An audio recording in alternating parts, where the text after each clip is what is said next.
With GCW currently reigning as arguably the biggest independent promotion in the United States, it proves there's still a healthy appetite for hardcore deathmatch wrestling. To your average fan, hardcore wrestling begins and ends with ECW, the Paul Heyman-helmed industry-changing faction that burned out quicker than a flaming table but left a lasting impression on Vince McMahon and Eric Bischoff as the Monday Night Wars threatened to go feral. But just as WWF and WCW noticed what ECW was doing and changed things up, Heyman himself changed ECW from a regional NWA affiliate into the land of broken dreams and kendo sticks after watching in awe what Atsushi Onita was doing in Japan with FMW. Whilst hardcore weapon-filled wrestling had existed since the 1950s and was popular in its own right in the 70s and 80s, Onita turned it into a phenomenon. A genuine stadium-packing attraction fueled by insane stipulations, death-defying spectacles, and the cult of personality that surrounded Onita himself. With Onita as the driving force creatively and physically, FMW would become the third biggest promotion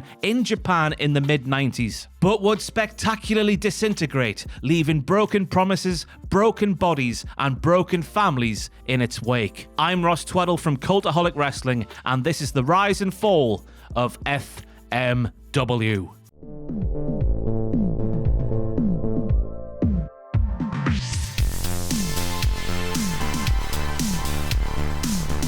Atsushi Onita. Quite simply, Atsushi Onita is FMW and FMW is Atsushi Onita. But before he was the exploding barbed wire king of wrestling, he was Atsushi Onita, the junior heavyweight ace of All Japan Pro Wrestling. A student of the legendary Giant Baba, Onita was the first graduate of the All Japan Dojo in the mid-1970s, joining the dojo as a teenager after dropping out of high school, hoping he could support his family with a career as a pro wrestler. After graduating, Onita enjoyed several years wrestling on All Japan undercards before being sent on excursion with tag team partner Masanobu Fuchi at the end of the decade. After a disastrous stop in the Dominican Republic, which involved a brash Onita not doing business in the proper manner with a local booker and getting the absolute stuffing kicked out of him backstage, the pair would wind up in Amarillo, Texas, under the watchful eye of the legendary Terry Funk, one of Onita's heroes and something of a god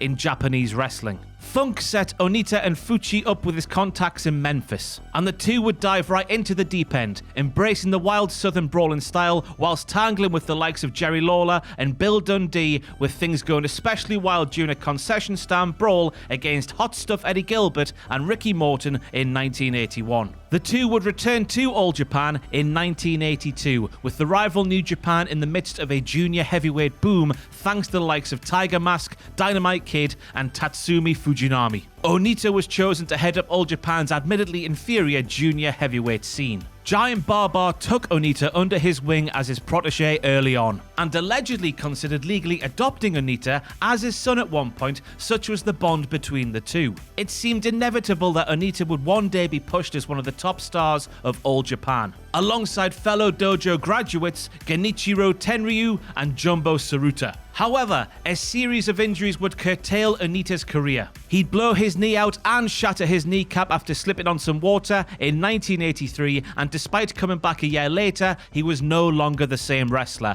and was forced to retire in January of 1985. Baba made sure that Onita was taken care of financially, but after a series of bad investments, Onita was broke, working a series of odd jobs and even spending more time in jail. Quite simply, he needed to be involved in professional wrestling again or die trying. The birth of FMW. After working behind the scenes in women's promotion JWP, Onita would return to the ring after 4 years in the wilderness, taking on Ryuma Go at a Pioneer Senshi show. But the wrestling landscape was changing in Japan. In the mid-1980s, several New Japan stars split off to form the UWF, the Universal Wrestling Federation, a shoot-style wrestling promotion that sought to look as real as possible, existing in a sphere between pro wrestling and MMA before the latter properly existed. In 1989, the always shy and retiring Onita turned up to a UWF show uninvited and offered to fight any of their stars, but was promptly kicked out because he didn't have a ticket, the naughty boy. Onita spanned this into the UWF being afraid of him, and the press lapped it up. Undeterred, Onita then decided to do what any sane pro wrestler would do and challenged renowned karate competitor Masashi Aoyagi to a fight. The match went down at the World Karate Association event in Kurikan Hall in July of 1989, but Onita was disqualified after using wrestling moves rather than, karate. He also proceeded to wail on Aoyagi because you've got to get that heat, brother. To settle things properly, Onita set up a new hybrid wrestling federation of his own, Frontier Martial Arts Wrestling, and the two would clash again in the main event of FMW's first shows in October of 1989, with public interest high after a wild and violent press conference which saw Onita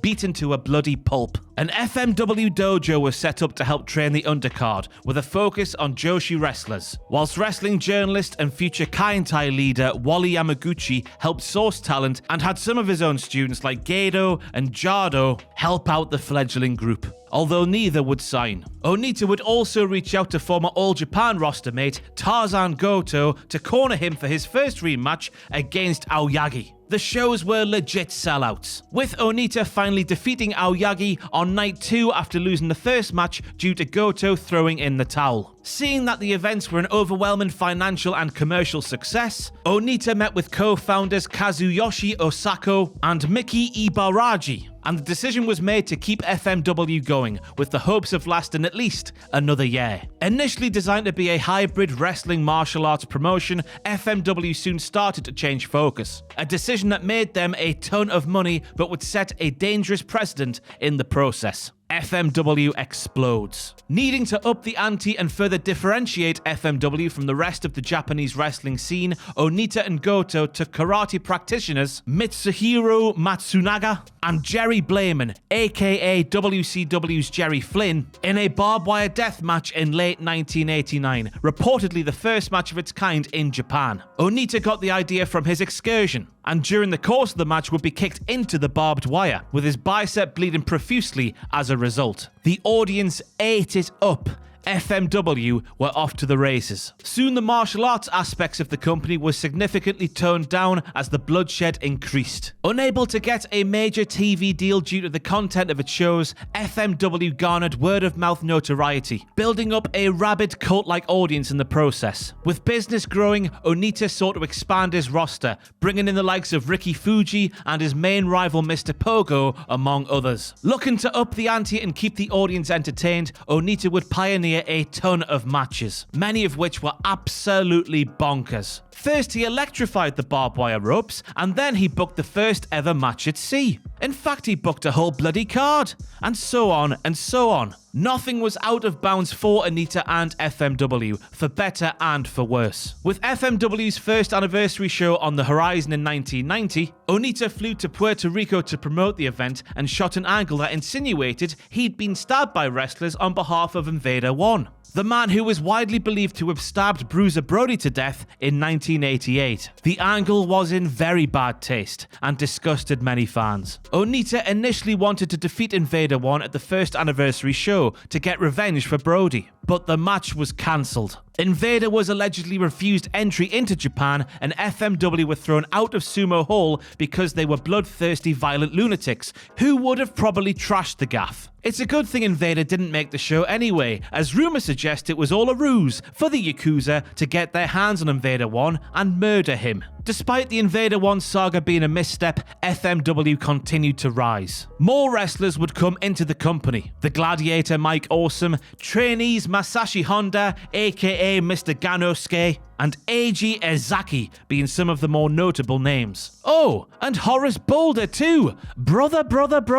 The gate continued to grow, and FMW's popularity literally exploded with Onita's craziest stipulation to date, the exploding double hell death match. A match where the ring would be surrounded with beds of barbed wire and landmines. Of course, Onita and Mr. Pogo were involved, and of course it was bloody ridiculous and bloody ridiculous. But such attention would lead to copycats and competition. This means war. Frustrated with Onita's growing ego and increasing difficulty to work with, FMW co-founders Kazuyoshi Osako and Miki Ibaragi would leave in 1991 to found Wing, taking Mr. Pogo and his manager Victor Quiñones with them. There was clearly a groundswell of support for this garbage wrestling, and those who did not want to deal with Onita were starting to have more places to work. Indeed, many were becoming disgruntled with Onita's practices, and whilst he was swanning about in expensive cars and fancy clothes and making obscene amounts of dosh, many of the in-ring talent were being paid a pittance and were forced to change into their ring gear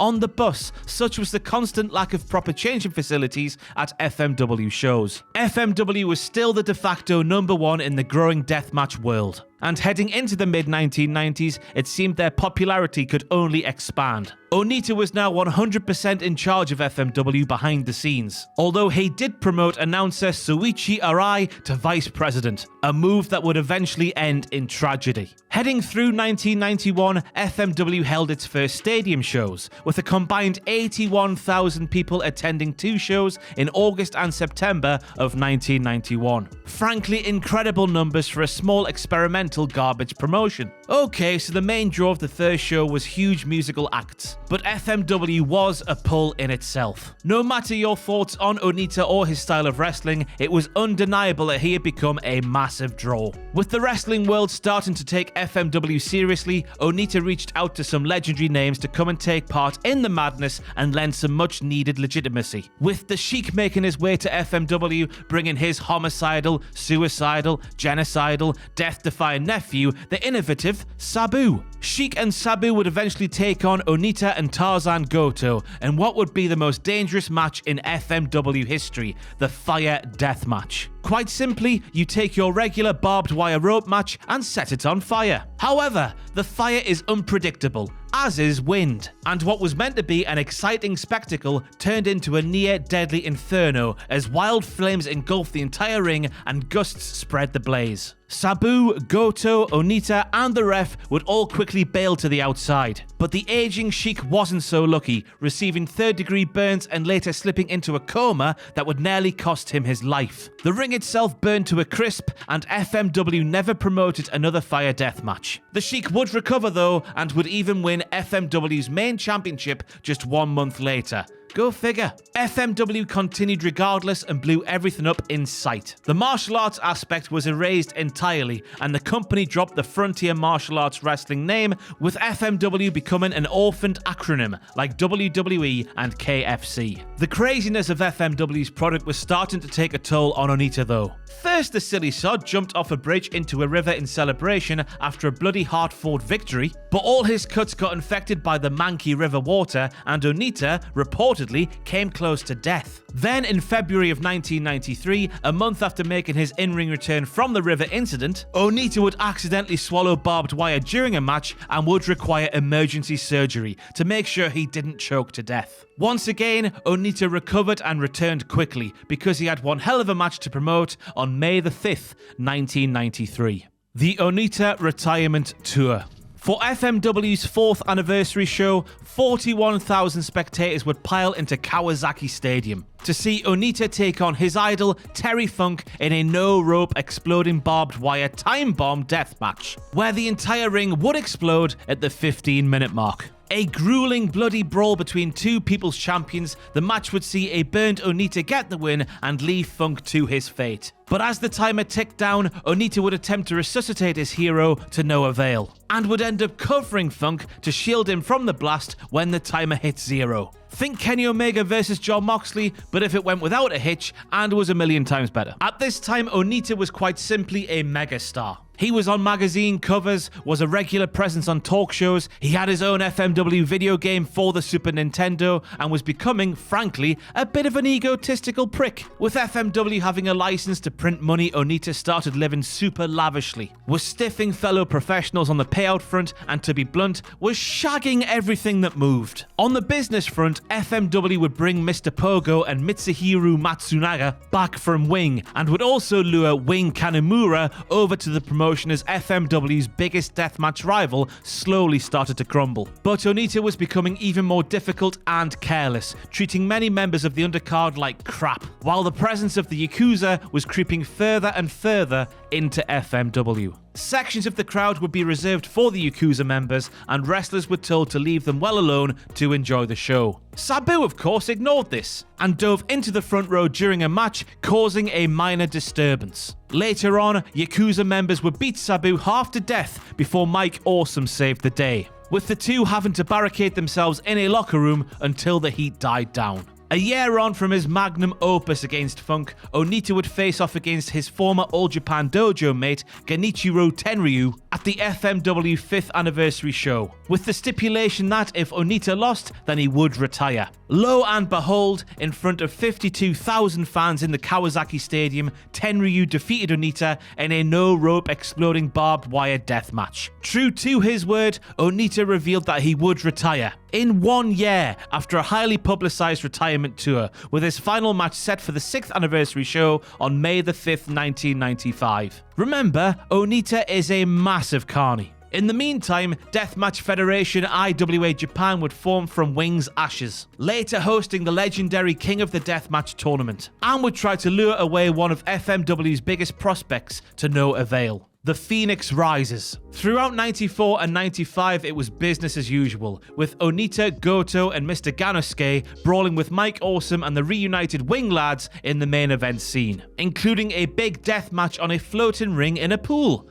Of course. The wider wrestling world would start to learn of Onita's carny ways when Terry Funk angrily shot on his protege through the media, claiming that Onita owed him $1 million from their 1993 match. Tenryu and his war group were also allegedly owed a ton of money. As man of the people, Onita slept soundly on a bed made of solid gold. Figuratively, although you never know, the man is a bit of a weirdo. Funk would end up signing with IWA Japan, and with stars such as Cactus Jack, Terry Gordy, and Leatherface also joining, IWA Japan was starting to position itself as a genuine competitor to FMW. Inside FMW, turmoil was starting to spread as Onita was choosing his successor as ace of the company. First, he suggested Mitsuhiro Matsunaga, but he was seen as a wing guy first and foremost, rather than a true FMW original. Then Tarzan Goto was going to become ace, but he was reportedly unpopular with many of the roster. His drawing power wasn't exceptional, and after Onita messed with his affairs on one too many times, he'd leave for IWA Japan. Mr. Ganosuke would also leave town, and when Mr. Pogo was asked to headline the 6th anniversary show against Onita, he turned the offer down. Insulted that he wasn't asked in the first place, yet also concerned they'd gone to the Onita Pogo well too many times. There was a real fear the show could be cancelled as Onita couldn't find a suitable opponent with mere weeks until the event. However, Onita decided to press on and announced he would take on Takashi Ishikawa, a very underwhelming choice. At the pre-show press conference, a new challenger emerged to take on Onita. None other than Eiji Ezaki, the top prospect that IWA Japan had previously tried to poach. But Ezaki was different from the young boy of years prior, and after a successful excursion to Mexico, he was reborn as the Phoenix Hayabusa. Arguably, Hayabusa was the greatest in-ring talent in FMW history. A combination of the high-flying prowess of Jushin Liger and Ultimo Dragon, with the death-defying recklessness of Sabu, and the never-say-die attitude of Onita. He was more than a mere garbage wrestler, and it was a no-brainer that he was to be the new ace of the promotion. At the 6th anniversary show on May the 5th, 1995,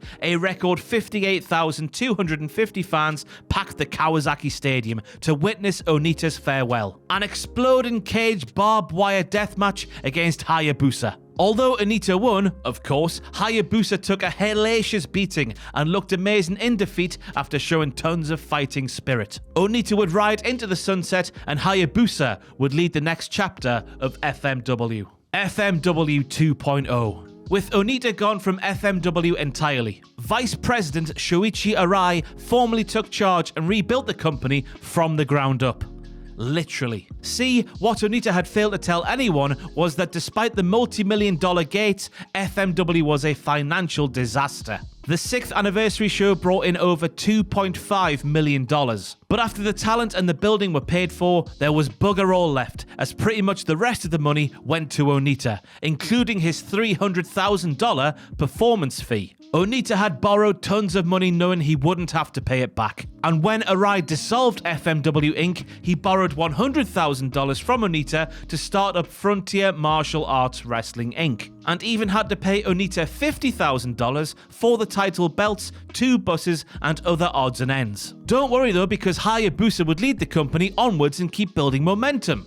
Except he didn't. Much of the appeal of FMW was Onita himself, and despite Hayabusa being 10 times the wrestler Onita was, he just couldn't connect with the fans in the same way. It also didn't help that Onita beat him at what was supposed to be Hayabusa's coming out party. Attendances dropped sharply, and while many would come to see Megumi Kodo wrestle, swathes would leave when her match was over, with some Hayabusa main events at this time having around 250 people watching him perform. It was decided that a tonal change was needed for FMW. Barbed wire matches would be toned down and used more sparingly, while fully blown death matches were mainly reserved for Mr. Pogo and Mitsuhiro Matsunaga. The FMW style became more akin to that of ECW, still hardcore, still blood splattered, but not completely insane at all times, and somewhat safer than being set on literal fire. IWA Japan now saw themselves as the #1 deathmatch promotion and ran the fabled King of the Deathmatch tournament in the Kawasaki Stadium, but they only drew around 29,000 fans, 30,000 less than what FMW did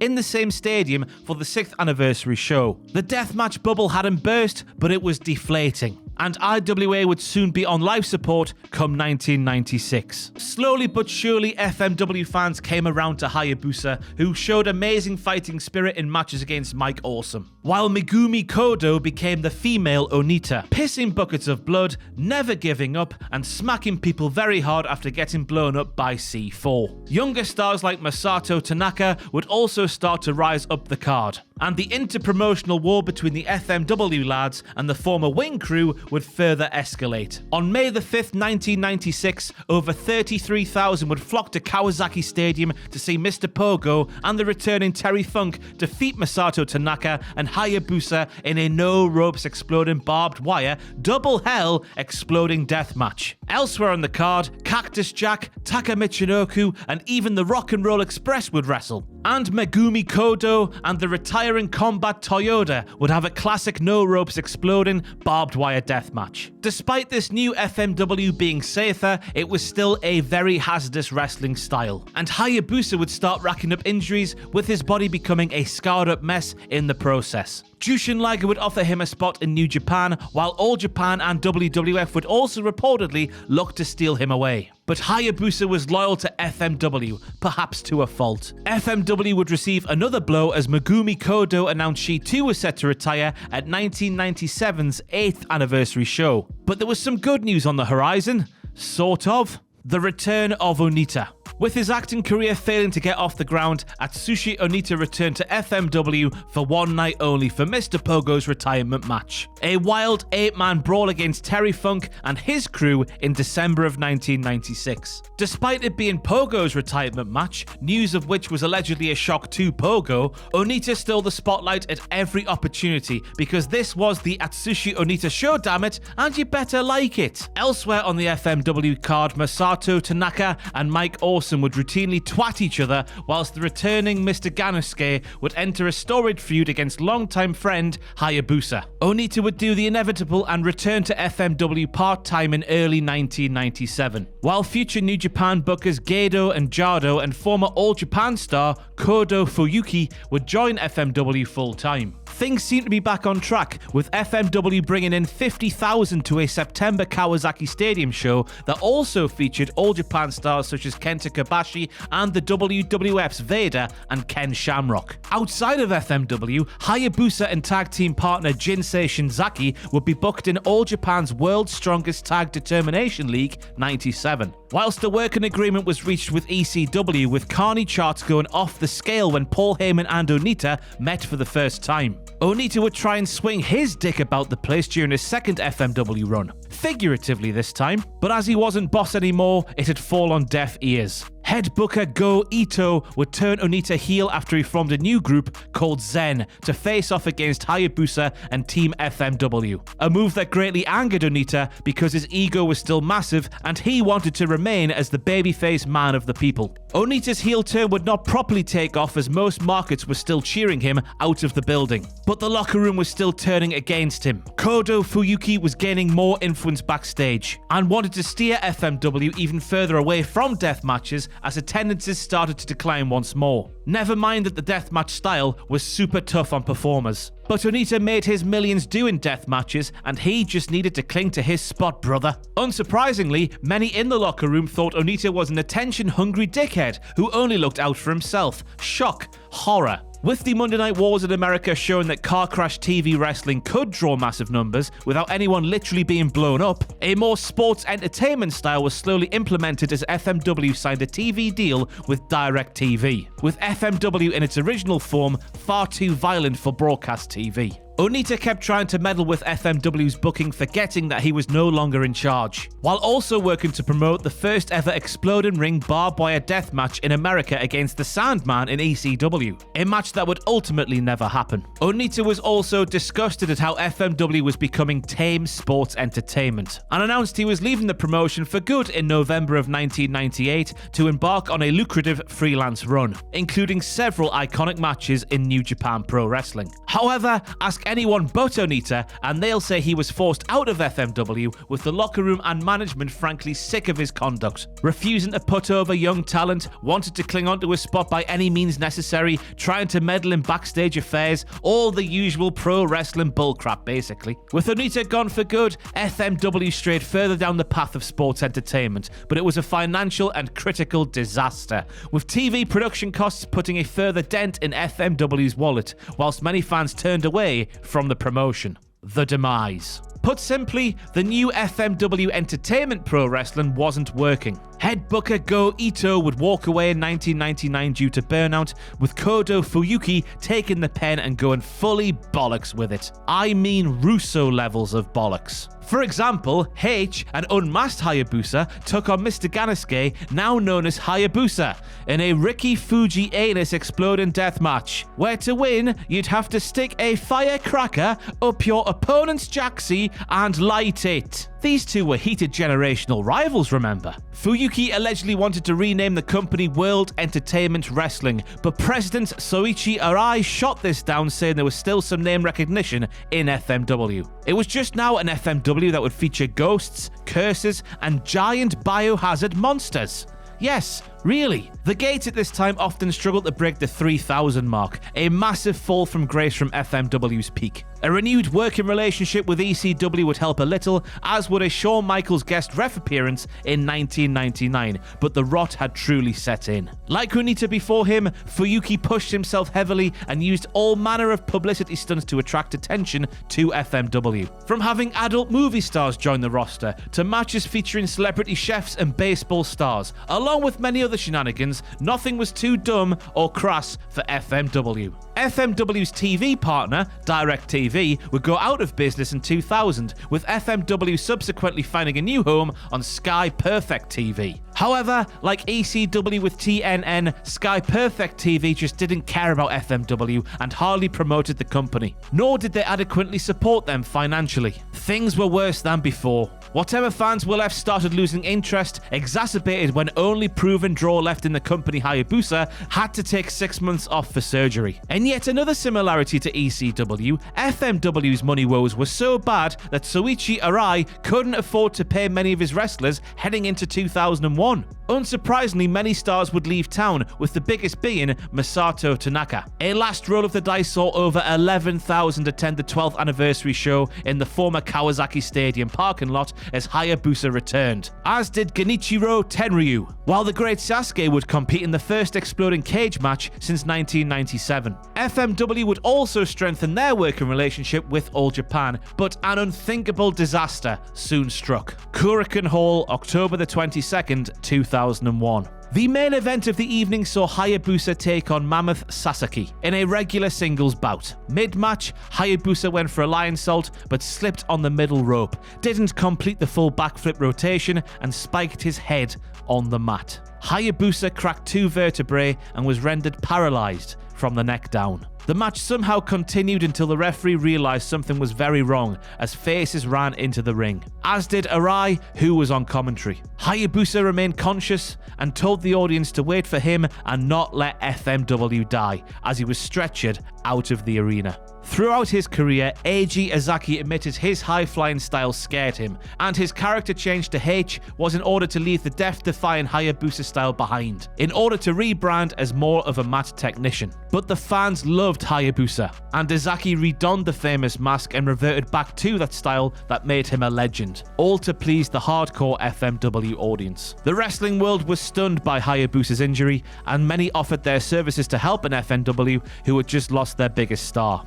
Atsushi Onita also reportedly offered to return but was turned down. But Hayabusa or no Hayabusa, the company was bleeding money, and whatever fan interest was left dwindled even further after Mr. Ganasuke shattered his ankles during a match with Vic Grimes. On February the 14th, 2002, FMW president Soichi Arai would declare the company bankrupt and would close the doors. FMW was over $3 million in debt, with Arai needing to go into hiding, having personally borrowed from over 20 different Yakuza groups to keep FMW afloat. In hiding, Arai would write a book detailing the shoddiness that was the FMW business operation, with Arai putting Atsushi Onita on blast throughout. Onita and Kodo Fuyuki would try and spin FMW's demise and financial woes into an angle, but this too was cut short as Fuyuki revealed he had cancer and would retire after a goodbye match in Pro Wrestling Noah in April of 2002. Fuyuki would pass away in March of 2003.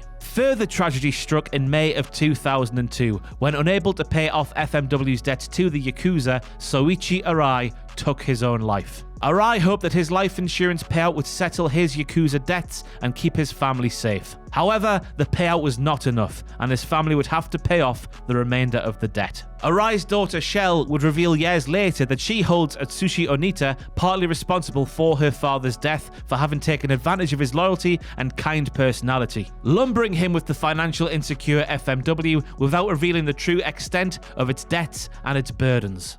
The aftermath. Considering the extreme violence of its content, stop-start booking, danger of its in-ring style, financial insecurities, and periods of fan apathy, it's frankly a miracle that FMW managed to last for 12 years. But as we've heard, the story of FMW is hardly a happy one, and this continued after its demise. Hayabusa would eventually regain the use of his legs and was able to walk short distances with a cane, but would never realize his dream of walking unaided in a wrestling ring, as Eiji Ezaki would pass away in 2016, aged just 47. 1 year later, Mr. Pogo would pass away due to complications from surgery, aged 66. Many of FMW's big guns would bounce around from promotion to promotion, but few would reach such heights again, whilst others like Mr. Ganasuke would eventually leave the business altogether and return to the real world. Several splinter groups would form after FMW's end, but these were usually short-lived, as old grudges from the FMW days, a diluted market,